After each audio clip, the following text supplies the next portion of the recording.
International जो competitiveness जो हमें क्रिएट करनी है, जब हमारी प्रोडक्शन कॉस्ट रिड्यूस होगी तो हम ये देखेंगे कि हम ज्यादा कॉम्पिटिटिव हो जाएंगे इवन वर्ल्ड मार्केट में।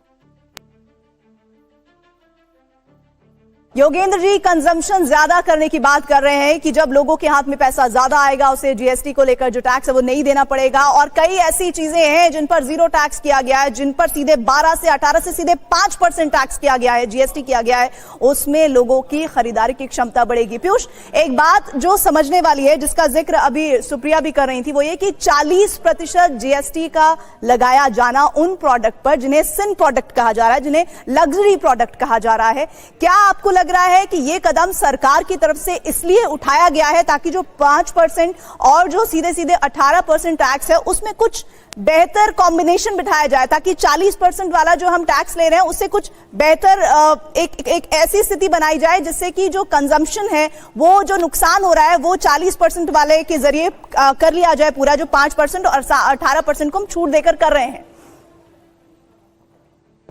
प्रीति, मैं आपका सवाल सुन नहीं पा रहा हूं क्योंकि आपकी आवाज मुझ तक नहीं पहुंच रही है, और अगर आप मुझसे अर्थव्यवस्था के बारे में पूछ रही है तो मैं आपको ये स्पष्ट कर दूं कि अर्थव्यवस्था में हर एक पहलू एक दूसरे से जुड़ा हुआ होता है।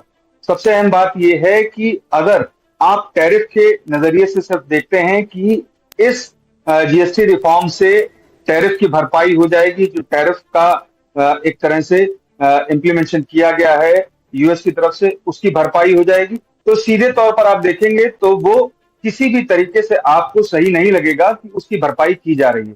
लेकिन चूंकि एक सेक्टर में कहीं ना कहीं समस्या आई है, यानी कि आप जो एक्सपोर्ट कर रहे थे उसमें कहीं ना कहीं समस्या आई, तो आपकी जो डोमेस्टिक की मांग है वो बढ़ जाएगी, और ऐसे में डोमेस्टिक की मांग बढ़ने के साथ में उसकी खरीद भी होनी चाहिए। तो ऐसी खरीद को पूरा करने के लिए बाजार में तरलता भी होनी चाहिए, यानी कि लोगों के हाथ में पैसा होना चाहिए, लिक्विडिटी होनी चाहिए।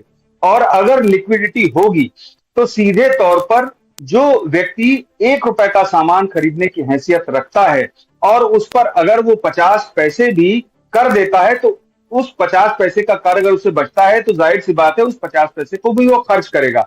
और आप जानते हैं कि पूरा देश 140 करोड़ लोगों का देश है, तो ऐसे में जीएसटी रिफॉर्म बहुत बड़ा रिफॉर्म है।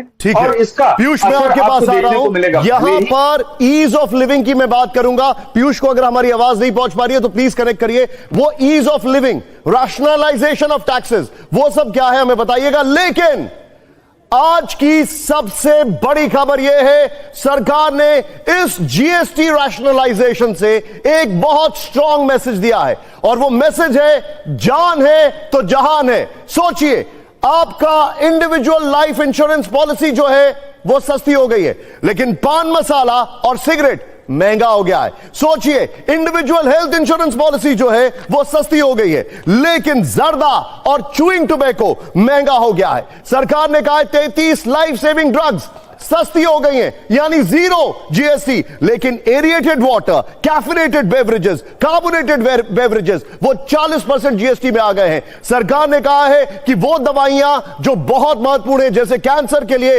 और बड़ी बड़ी बीमारों के लिए, वो सस्ती कर दी गई हैं। लेकिन सरकार ने आप कहा है कि एयरक्राफ्ट, हेलीकॉप्टर जो पर्सनल यूज के लिए है, यॉट है, ये बहुत सुपर लग्जरी आइटम्स हैं जो आम इंसान के लिए जरूरी नहीं है, ये 40% जीएसटी में आ गए हैं। सरकार का मैसेज डाउन एंड आउट ये है कि जान है तो जहान है, कंजम्पशन इंक्रीज करिए। कॉमन मैन, फार्मर, एमएसएमई एक बहुत बड़ा सेक्टर है, क्योंकि मुझे याद है नितिन गडकरी जी का वो कोट कि अगर आपको 5 ट्रिलियन इकोनॉमी बनना है तो एमएसएमई को पुश करना पड़ेगा। पीयूष के पास, पीयूष एक बहुत बड़ी बात है, ease of living, structural reforms. अब इसमें मैं बात कर रहा हूं कंप्लायंस की, कि जीएसटी को कैसे फाइल करना है। जीएसटी को लेकर बहुत प्यूनिटिव एक्शंस लिए जाते हैं, लोग घर में चले आते हैं अगर आपका जीएसटी फाइल नहीं हुआ है। ये सारी चीजों को लेकर आज क्या निकल के आया है, क्योंकि हम सिर्फ एक आम इंसान की बात नहीं कर रहे हैं, हम उस प्रोडक्शन यूनिट की भी बात कर रहे हैं, हम उस सर्विस प्रोवाइडर की भी बात कर रहे हैं जो जीएसटी भरता है। उसके लिए आज की बैठक में क्या निकल कर आया? अहम बात यह है कि जब जीएसटी का कंप्लायंस वाली बात आती थी तो तमाम शिकायतें जब जीएसटी लागू हुआ था तब से अब तक आई है, और लगातार इसमें सुधार किया जाता रहा है। चूंकि आज जो दरें कम की गई, उसके अलावा कंप्लायंस पर भी ध्यान दिया गया। कई फॉर्म्स जो थे वो अब तक कम किए जा चुके हैं, और अब अहम बात यह है कि सारी चीजें डिजिटल तरीके से आप जीएसटी में फिल कर सकते हैं, और अगर कोई शिकायत है, कोई ग्रीवांस है, तो आप ऑनलाइन उसका क्यूरेटिव ले सकते हैं, उसका क्योर ले सकते हैं, उसमें सुधार कर सकते हैं। और भाई अब तो शादी आ रही है, खर्चों का क्या सीन है? इतने टाइम से इन्वेस्ट कर रहा है, अच्छा खासा पैसा जोड़ लिया होगा नहीं? की थी कि अगर कहीं पर